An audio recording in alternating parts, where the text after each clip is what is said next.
Hey, this is Judah Mantel from SceneForge Studio, and in this video I'm going to go over version 0.6.10. It's really cool, it has a lot of great new features for compositing, and I'm really excited to show you. So let's jump right in. So I have a scene here with a camera, a VFX element, and a plane here, a video surface. And this is what we're going to use to demo the new compositing features. So I'm going to open up the timeline, and I'm going to click Configure Global Footage. This is a new menu, or at least an altered version of the original menu.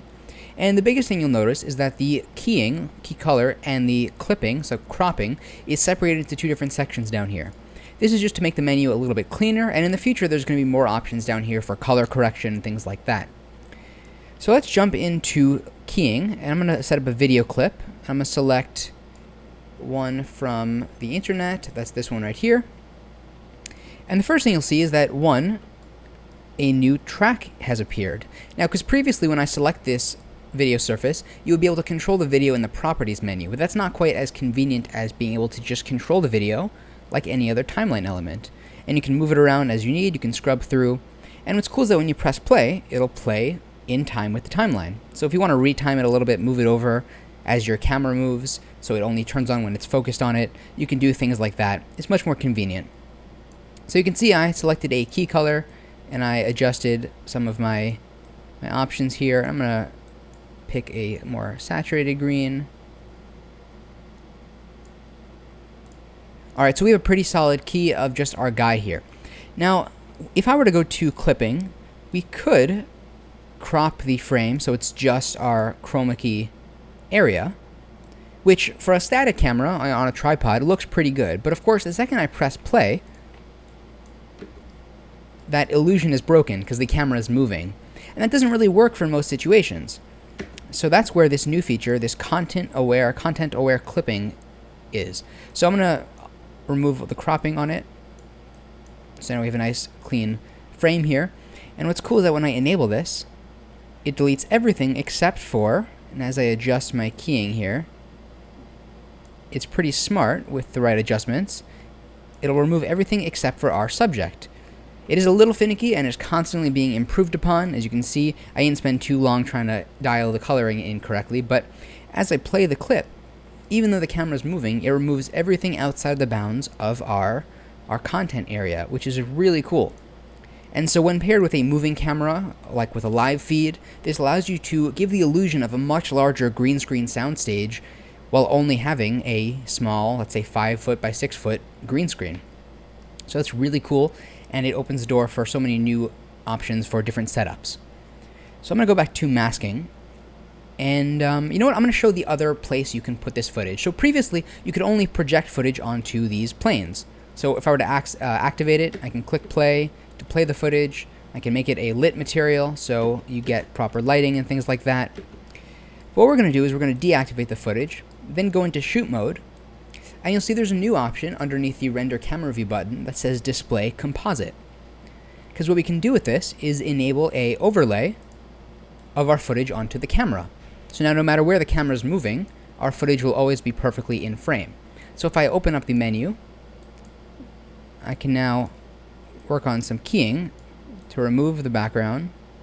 That's good enough for now. So you can see as I move the camera around, we kind of use our footage as a mask around our virtual camera. And you can see you can still play that as normal. So if I play this, you can see, hypothetically, if I were to move the camera, the virtual camera, at the same rate as the footage, you get this illusion of the proper depth between the two camera feeds.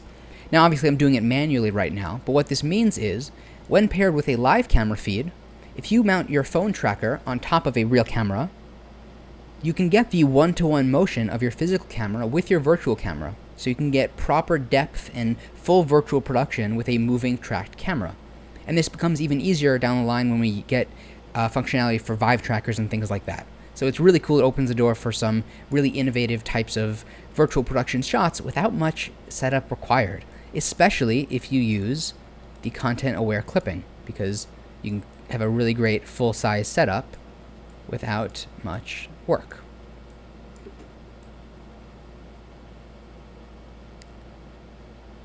So you can see if I pair the footage with the motion, I mean, I'm doing it manually right now, but it looks pretty good as both cameras move at the same time. Alright, so that is the new place you can project footage. I'm going to disable this, and I'm going to go back to my video frame here. I'm going to activate this. Now I'm going to show the other keying option, or the other subtraction option. Because in masking, there's a drop down that says color key. What I can do is I can open this up, and there's going to be a bunch of different options for the type of background masking that we can use. So right now we have color key, and then we have difference matte. Now in the future, there's going to be other types of options, such as using machine learning to remove the background in real time, which is awesome. That's in the works. But for now, we have difference matte. And what difference matte is it allows you to, instead of a green screen, specify a clean plate of your footage of what the background should look like without your subject.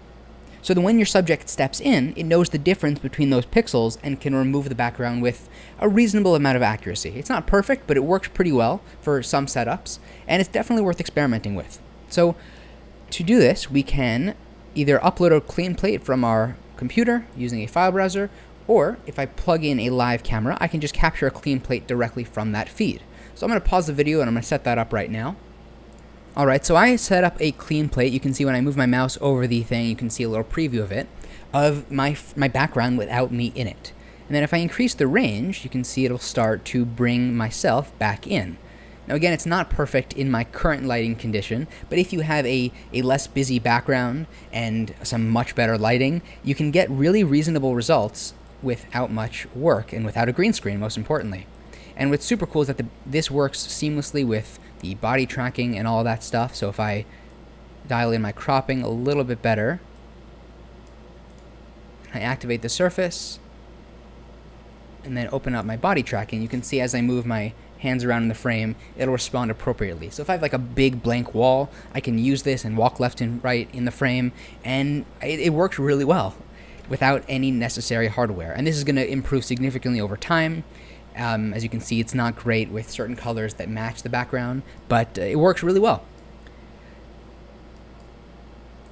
It is important to spend some time dialing in the right amount of the range and fuzziness for your picture in order to get the best results. So definitely experiment with it to get some really cool results. And so with that, thank you so much for watching. This has been a bunch of new features for compositing. All of these same things that you'd expect apply to this difference matte, such as using unlit and lit materials, and so on and so forth. And so thank you so much. I will see you in the next video.